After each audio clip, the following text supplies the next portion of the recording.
Dans le quartier chic de Cocody à Abidjan, tout brillait de richesse. Villas hautement gardées, voitures de luxe, parfums importés. C'est ici que vivait Aminata Kwadio, une jeune femme de 27 ans, brillante, belle et fille unique d'un couple d'industriels fortunés. Ses parents, les Kwadio, imposaient tout, son style, ses amis, même son futur mari. Depuis des mois, ils insistaient pour qu'elle épouse Fabrice, fils d'un magnate ivoirien de la banane. Un homme arrogant et superficiel, qu'elle méprisait. Mais Aminata avait un plan. Elle voulait leur prouver que l'amour ne se mesure pas au compte en banque. Un soir, alors qu'elle scrollait sur les réseaux sociaux, elle tomba sur une vidéo d'un jeune homme défendant les droits des ouvriers dans une coopérative de cacao à Yamoussoukro. Il s'appelait Bakary. Pauvre, courageux, mais surtout authentique. Sans réfléchir, Aminata contacta discrètement la coopérative. Quelques jours plus tard, elle y alla en personne, habillée simplement pour ne pas attirer l'attention. Après une conversation tendue mais honnête, elle proposa à Bakary une somme de 500 000 francs CFA pour jouer un rôle bien particulier pendant 2 mois. Celui de son fiancé. Bakary, méfiant, mais séduit par l'idée de dénoncer l'hypocrisie sociale, accepta, à une condition. Je ne jouerai pas un rôle d'idiot. Si je dois t'accompagner, ce sera en restant moi-même. Et ainsi commença une mascarade qui allait bouleverser leur vie. 3 jours après leur accord, Bakary fit ses premiers pas à Abidjan. Il n'avait jamais quitté Yamoussoukro. Les bruits de la ville, les gratte-ciel, les routes bondées de voitures de luxe, tout était nouveau pour lui. Son pantalon simple et sa chemise à carreaux contrastaient violemment avec l'univers opulent qu'il découvrait. Aminata l'attendait devant un hôtel discret, vêtu d'une robe fluide en lin beige, sans maquillage. Lorsqu'elle le vit descendre du taxi, sac en main et regard franc, un étrange frisson la parcourut. Était-ce de l'excitation? De la peur? Elle ne savait pas encore. « Bienvenue à Abidjan, mon fiancé », dit-elle en souriant avec ironie. Bakary, un peu mal à l'aise, répondit. « Merci, ma chérie riche. On commence quand notre théâtre ?» Aminata lui remit une chemise neuve, un jean et une paire de chaussures sobres. Pas de transformation excessive, juste de quoi le rendre présentable pour leur première rencontre avec ses parents. Mais elle avait prévenu, aucune révélation sur leur accord, même à ses amis les plus proches. Le soir même, ils s'entraînèrent à jouer le couple parfait dans la chambre de l'hôtel. Regards amoureux, gestes tendres, histoires partagées. Bakary jouait le jeu avec une sincérité troublante. Mais Aminata sentait déjà que ce n'était pas qu'un jeu. Le jour du Grand Est arriva. Aminata avait organisé un dîner familial dans la Villa Kwadio. Son père, M. Mathieu Kwadio, un homme d'affaires autoritaire, et sa mère, Élise Kwadio, ancienne diplomate élégante et exigeante, attendaient leur fille et son fiancé, avec méfiance. Bakary portait la chemise bleue que lui avait offerte Aminata, un pantalon noir simple et ses nouvelles chaussures. Il avait fière allure, malgré sa nervosité. Aminata, quant à elle, portait une robe ivoire discrète. Elle avait volontairement évité les bijoux extravagants. « Reste calme, réponds simplement, ne te laisse pas intimider », lui murmura-t-elle en ouvrant la grande porte en bois sculpté. Dès qu'ils entrèrent, les regards furent tranchants. Monsieur Kwadio observa Bakary de haut en bas avec une froideur glaciale. « Voici donc l'homme qui fait battre le cœur de ma fille », dit-il en serrant à peine la main de Bakary. « Enchanté, monsieur. Je suis Bakary Sanogo, cultivateur et syndicaliste à Yamoussoukro », répondit-il calmement. Le dîner débuta dans un silence tendu. La conversation tourna rapidement vers la carrière de Bakary, son niveau d'études et sa situation financière. Il répondit avec dignité, sans se justifier, mettant en avant ses valeurs, son engagement social et sa passion pour l'agriculture durable. Mais Aminata sentait la colère monter chez ses parents. Sa mère finit par lâcher. « Tu pourrais avoir tout ce que tu veux, et tu choisis un paysan. » « Oui, parce que lui, au moins, il me regarde comme une femme, pas comme un héritage. » Un silence choquant tomba dans la pièce. Mais Bakary, contre toute attente, posa calmement sa main sur celle d'Aminata. Un geste simple, mais lourd de sens. Et à cet instant précis, le jeu commença à ressembler à quelque chose de réel. Le lendemain du dîner, les Kwadio étaient furieux. Monsieur Kwadio convoqua Aminata dans son bureau privé, un lieu qu'elle détestait depuis l'enfance. Les murs sombres, les trophées d'affaires, les regards de ses ancêtres encadrés, tout sentait la pression. Ce garçon va te ruiner. Il n'a rien à t'offrir. Tu veux vraiment salir notre nom avec ce genre de comédie?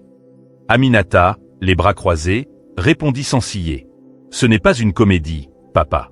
Bakary a plus de valeurs humaines que tous tes partenaires réunis. De son côté, Bakary resta quelques jours à l'hôtel. Mais Aminata insista pour qu'ils viennent vivre temporairement dans la dépendance de la villa, sous prétexte de se rapprocher. Madame Quadio protesta vivement, mais Aminata tint bon. Et c'est là que les choses commencèrent à changer. Chaque matin, Bakary se levait à l'aube, faisait son lit, préparait du thé, puis jardinait dans la cour. Le personnel de maison, d'abord méfiant, l'adopta vite. Il écoutait, aidait, souriait toujours. Un soir, alors qu'Aminata passait par la cuisine, elle le surprit en train de préparer un plat traditionnel baoulé pour les gardiens. « Tu veux goûter ?» dit-il en lui tendant une cuillère. Elle goûta. Son regard changea. « C'est délicieux. On ne nourrit pas les cœurs avec de l'argent, Aminata. Seulement avec de l'attention. » Pour la première fois, elle sentit ses défenses tomber. Était-elle en train de se perdre dans son propre mensonge? Quelques jours passèrent. L'ambiance dans la maison était devenue étrange. Les parents d'Aminata restaient distants, mais observaient. Le personnel, lui, riait parfois avec Bakary, l'écoutait parler de la terre, des luttes des paysans, de ses rêves pour une coopérative indépendante. Un soir, Aminata proposa à Bakary de l'accompagner à un vernissage d'art contemporain. Elle voulait le confronter à son monde, celui des élites, du paraître, des jugements silencieux. Bakary accepta, mais à une condition. « Je viens comme je suis. Pas de costume chic, pas de masque. » Il enfila une chemise blanche propre, un pantalon en lin et des sandales ivoiriennes. Aminata, elle, portait une robe noire élégante, simple mais sophistiquée. Au vernissage, les regards fusèrent. Certains ricanèrent, d'autres chuchotèrent. L'un des ex d'Aminata, un banquier nommé Loïc, s'approcha avec un sourire narquois. Et ce serait donc le nouveau prince charmant. Non, juste un homme debout. Ce qui est rare par ici, non? Répondit Bakary sans hausser le ton. Loïc se tut. Aminata, silencieuse, sentit un orgueil brûlant monter en elle. Bakary n'était pas seulement crédible, il était admirable. Le retour fut silencieux. Dans la voiture, leurs mains se frôlèrent. Aminata tourna la tête vers la fenêtre, troublée. « Je ne pensais pas que tu supporterais tout ça, » dit-elle enfin. « Je ne supporte pas pour toi. Je suis là parce que tu m'as payé pour jouer. Mais parfois, je ne sais plus si je joue. » Le silence entre eux devint lourd, chargé de tension. Le jeu, doucement, devenait réalité. Les jours passèrent, et la frontière entre le mensonge et la vérité devenait de plus en plus floue.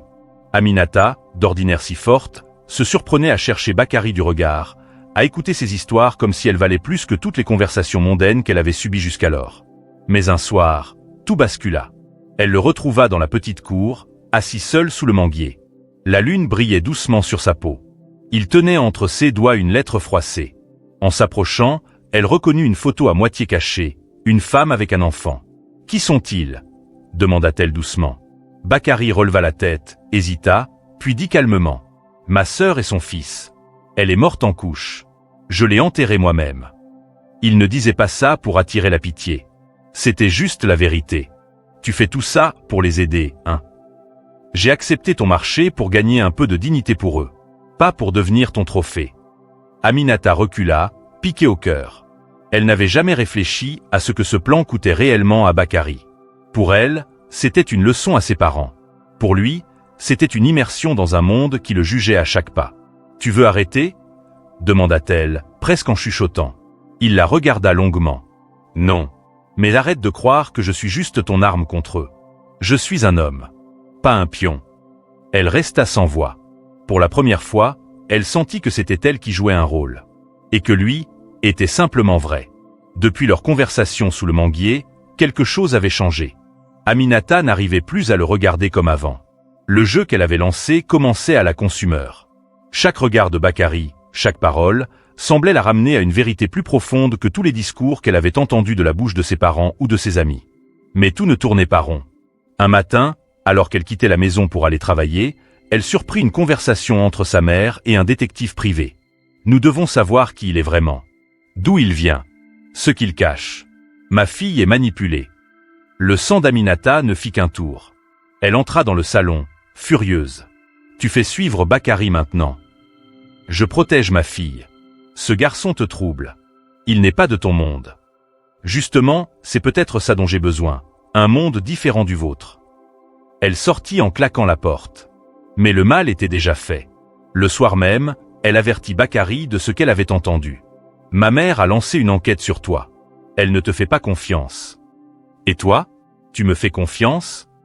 Elle le regarda, déstabilisée. Je ne sais plus. Bakary détourna le regard. Alors ce n'est plus un jeu. C'est un champ de mine. Le doute était semé. Et dans ce doute naissaient les émotions les plus dangereuses.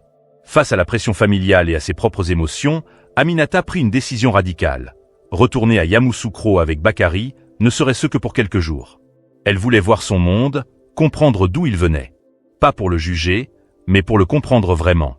Ils prirent un car tôt le matin. Le trajet fut silencieux, ponctué de regards furtifs, de respirations profondes. Ce n'était plus une histoire de défi parental, c'était une quête de vérité. À leur arrivée, tout était simple. Des rues en terre battue, des rires d'enfants, des saluts sincères. Bakary retrouva ses voisins, son petit-neveu, ses amis de la coopérative. Tous accueillirent Aminata avec respect, mais aussi étonnement. « C'est elle, la riche ?» murmura une vieille dame. Bakary la présenta fièrement. « Voici Aminata.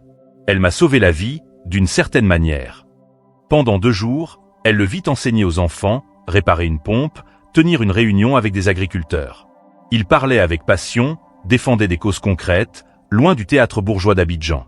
Une nuit, sous les étoiles, assis sur une natte, elle lui demanda « Pourquoi tu ne m'as jamais dit que tu avais ce monde aussi beau autour de toi ?» Il répondit calmement « Parce que tu ne m'as jamais demandé qui j'étais. Tu m'as juste demandé de jouer un rôle. » Elle le fixa longuement. « Je ne veux plus que tu joues. Je veux apprendre à te connaître. Pour de vrai. » Un silence doux s'installa entre eux. Et pour la première fois, Bakary sourit avec le cœur. Le dernier soir à Yamoussoukro fut différent.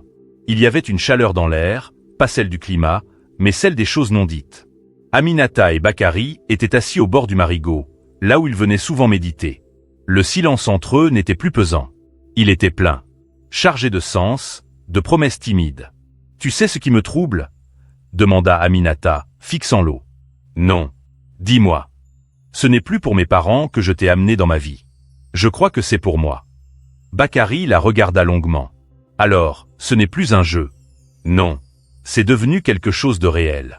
Et ça me fait peur. » Il s'approcha lentement, effleura sa main. « Tu as peur de quoi? D'aimer un pauvre? » « Non. J'ai peur d'avoir été si aveugle. Et que tu partes. » Bakary resta silencieux. Puis il dit « Je partirai, Aminata.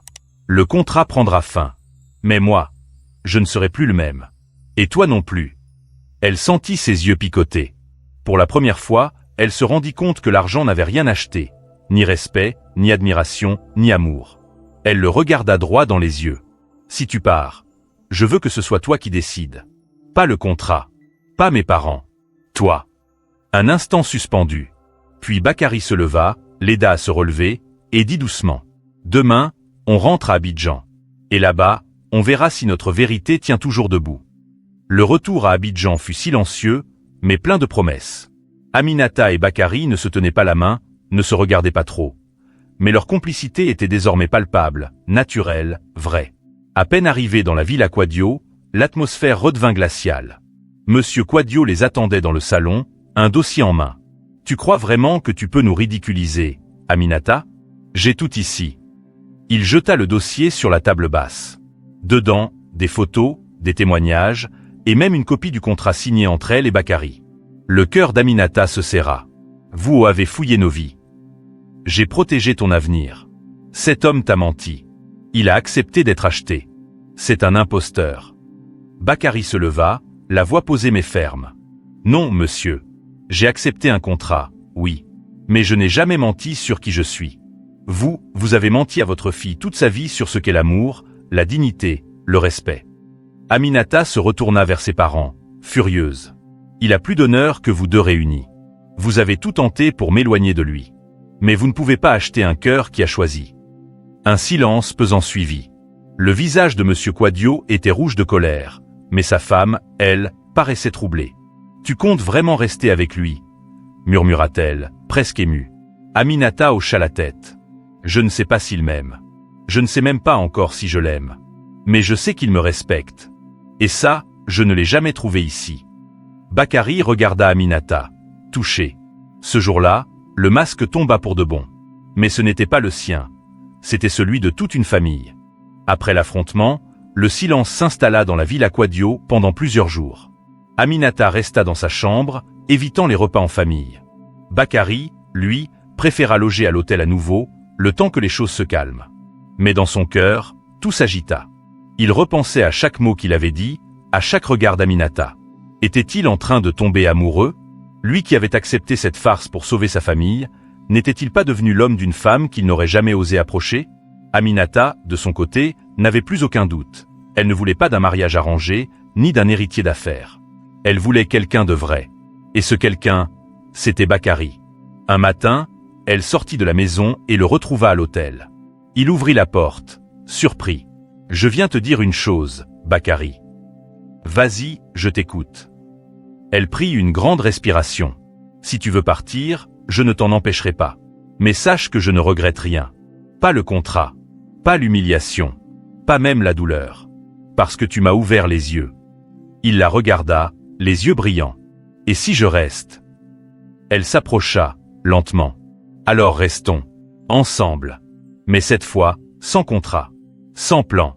Juste toi et moi. » Bakary sourit doucement. « C'est un autre genre de pacte, alors. » « Oui, celui du cœur. » Et pour la première fois, leurs lèvres se trouvèrent.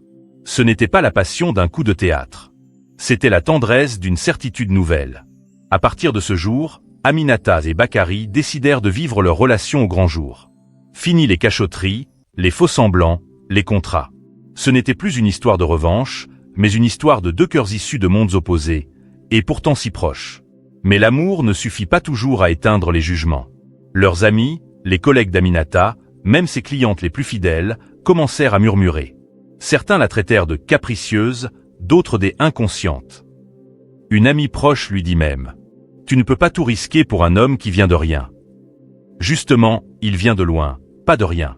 Et il est plus riche que vous tous. » Bakary, lui, sentait la pression grandir. Il n'était pas dupe, il savait qu'il avait été payé au départ. Même si les sentiments étaient nés, cette tâche restait en suspens, douloureuse. Il tenta d'en parler un soir à Aminata, dans leur petit appartement modeste qu'ils avaient choisi ensemble, loin de la villa. « Et si un jour tu regrettes? Si tu te réveilles et tu te rends compte que je n'étais qu'un défi ?»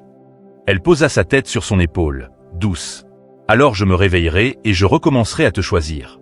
Chaque jour. Même si c'est dur. » Mais le destin ne leur donnerait pas de répit. Car dans l'ombre, un coup se préparait. Quelqu'un n'avait pas dit son dernier mot. Les jours suivants furent étrangement calmes. Trop calmes.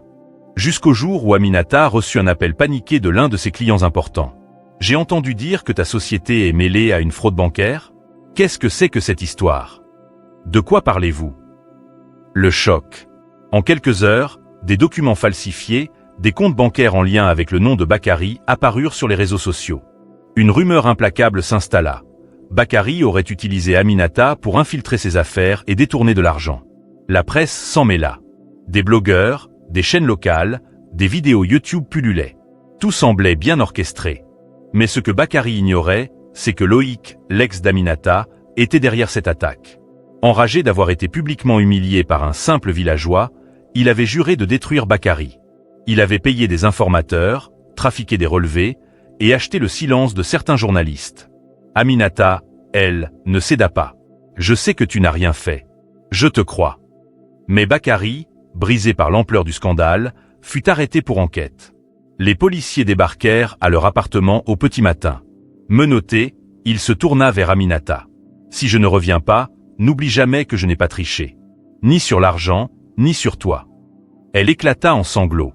Pour la première fois depuis le début de cette histoire, ce n'était plus un combat contre les préjugés, mais une guerre contre l'injustice. Aminata n'attendit pas. Dès que Bakary fut emmené, elle passa à l'action. Elle fit appel à son ancien ami d'université, maître Fatou Diabaté, une avocate réputée et incorruptible. Ensemble, elles reprirent chaque dossier, chaque ligne, chaque transfert bancaire. « On va prouver que ce montage est une fabrication », jura maître Diabaté. « Et je veux qu'on expose celui qui est derrière », ajouta Aminata. La jeune femme organisa une conférence de presse, face à tous ceux qui avaient osé salir le nom de Bakary. D'un ton ferme, elle déclara « Cet homme n'a jamais eu accès à mes comptes professionnels. Tout ce qui circule est faux. La véritable trahison vient d'un homme blessé dans son ego. » Les caméras crépitèrent. Puis elle regarda directement l'objectif. « Papa, maman, si c'est vous qui avez aidé à monter ce coup, alors vous m'avez perdu. » Un silence glacé s'abattit dans la salle. Dans les jours qui suivirent, l'enquête tourna en faveur de Bakary. Des preuves numériques établirent que les documents avaient été générés depuis l'ordinateur personnel de Loïc. Des témoins sortirent du silence. Maître Diabaté força même un hacker repenti à témoigner. Au bout d'une semaine de détention, Bakary fut relâché. Aminata l'attendait à la sortie du commissariat, les bras tendus. « Tu es libre. Et cette fois, je ne te laisserai plus seul. » Il la regarda, la voix brisée par l'émotion. « Tu m'as cru quand personne ne l'aurait fait. Je t'ai aimé. Et maintenant tout le monde le saura. » Mais au moment où ils rentraient, un mot glissé sous leur porte les attendait. « Ce n'est pas fini. » Le mot sous la porte n'était pas une simple menace. C'était un avertissement codé. Aminata reconnut immédiatement l'écriture, c'était celle de sa propre mère. Quelques jours plus tard, elle fut convoquée dans un restaurant privé par ses parents. Lorsqu'elle entra, elle trouva également deux figures bien connues de la haute société ivoirienne assises à la table. Monsieur Traoré, un puissant banquier, et Madame Djeneba, une politicienne influente. Ils n'étaient pas là pour discuter. Monsieur Quadio prit la parole d'un ton sec. « Tu as défié ton nom, ton rang, notre réseau. Maintenant, les conséquences commencent. » Aminata fronça les sourcils. « Vous menacez votre propre fille. » Madame Djeneba, impassible, ajouta. « Tu es en train de salir l'un des derniers bastions familiaux du pays. Ton petit amour avec un homme sans fortune, ça met tout en péril. » « Ce n'est pas un petit amour, » répondit Aminata, glaciale. « C'est ce que vous avez toujours été incapable de comprendre. » Ils lui firent alors une offre. « Laisse Bakary. Nous l'enverrons étudier à l'étranger, il ne manquera de rien. Tu redeviens notre fille, tu prends la tête de l'entreprise, et tout ceci sera effacé. » Aminata se leva lentement. « C'est ça, votre solution? L'exiler comme s'il n'était qu'un problème? » Puis elle lança calmement. « J'ai acheté un homme, c'est vrai, mais ce que j'ai gagné, aucun de vous ne pourra jamais s'en offrir. L'amour, la vérité, la liberté. » Elle quitta la salle, plus décidée que jamais à faire face à leur vengeance. Mais elle savait, ce combat-là ne faisait que commencer. Après la réunion tendue avec ses parents, Aminata savait que le monde qu'elle avait quitté ne la laisserait pas partir si facilement. En 48 heures, ses cartes bancaires furent bloquées, ses bureaux fermés pour inspection fiscale, et ses anciens partenaires d'affaires coupèrent tout contact. Elle était littéralement effacée du cercle doré. Mais au lieu de céder à la peur, elle transforma cette chute en renaissance. Avec Bakary, elle décida de lancer une petite coopérative solidaire, inspirée par les méthodes agricoles de Yamoussoukro et son réseau local. Ensemble, ils montèrent un projet qui connectait des agriculteurs pauvres à des marchés urbains, tout en formant des jeunes déscolarisés. La presse, qui l'avait critiquée, se mit soudain à parler d'elle comme une pionnière sociale. On l'invita à une émission télé. L'animatrice lui lança. « On dit que vous êtes passée de princesse des affaires à militante des rues. Que répondez-vous » Aminata sourit. « Je ne suis pas tombée. J'ai simplement appris à marcher sans talons. » Bakary, devenu une figure discrète mais respectée du mouvement, refusait toujours les projecteurs. Mais dans leur intimité, il ne cessait de la soutenir, de croire en elle, même quand elle doutait. Un soir, en rangeant de vieux papiers, Aminata retrouva le contrat initial. Celui où elle avait acheté Bakary pour 500 000 francs CFA. Elle le montra à Bakary, en silence. « On en fait quoi ?» demanda-t-elle doucement. Il prit le papier, le déchira en morceaux, et dit calmement. « On fait place au futur. » Et dans ce futur, une surprise inattendue les attendait. Quelques mois s'étaient écoulés depuis le lancement de la coopérative. Le projet grandissait, soutenu par des jeunes motivés et des agriculteurs reconnaissants. Aminata et Bakary vivaient modestement, mais leur quotidien était tissé d'un amour fort et sincère. Un matin, alors qu'elle préparait le petit déjeuner, Aminata se sentit soudain prise de vertige. Elle s'assit, pâle. « Tu vas bien ?» demanda Bakary, inquiet. « Je crois que j'ai juste besoin de me reposer. » Mais au fond d'elle, un doute grandissait. Elle alla consulter discrètement une clinique de quartier, et le diagnostic tomba, elle était enceinte.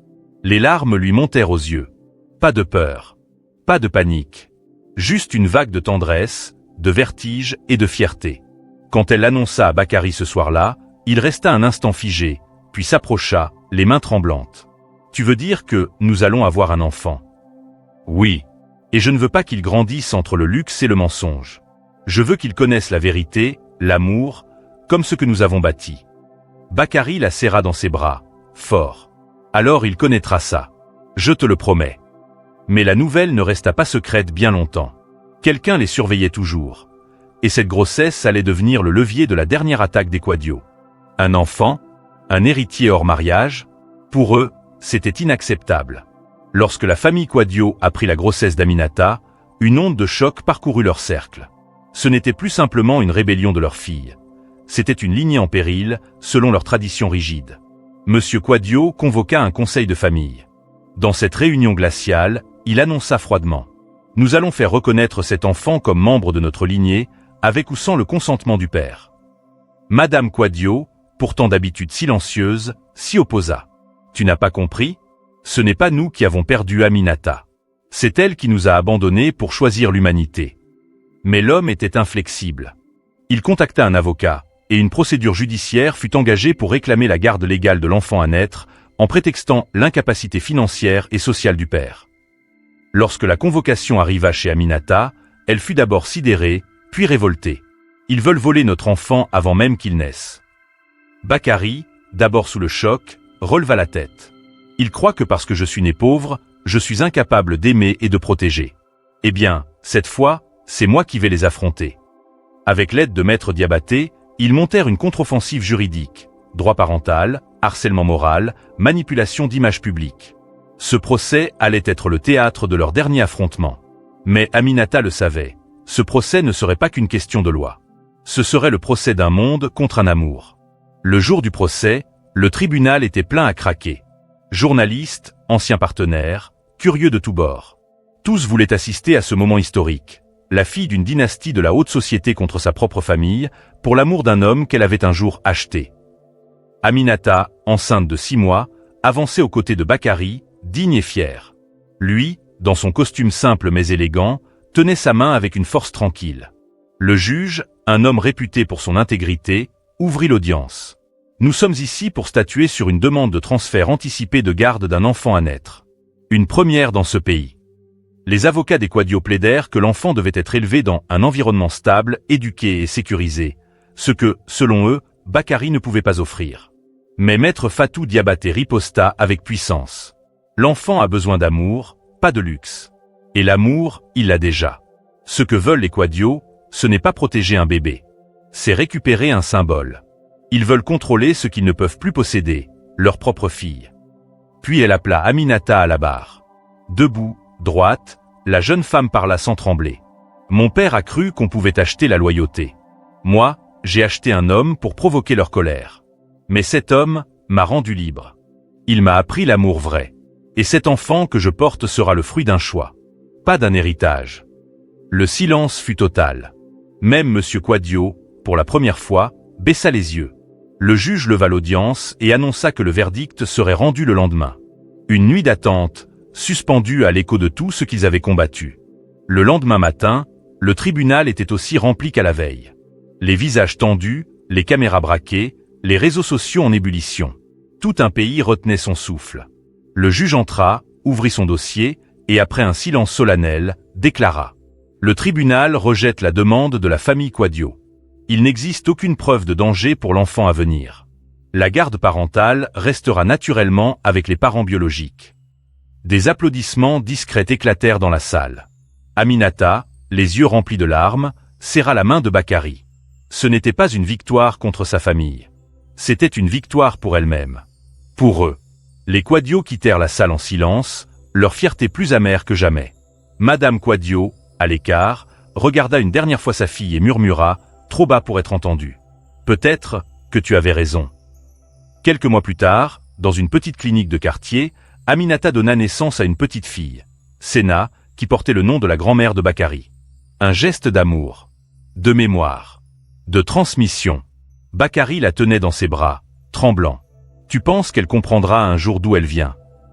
Aminata, apaisée, répondit.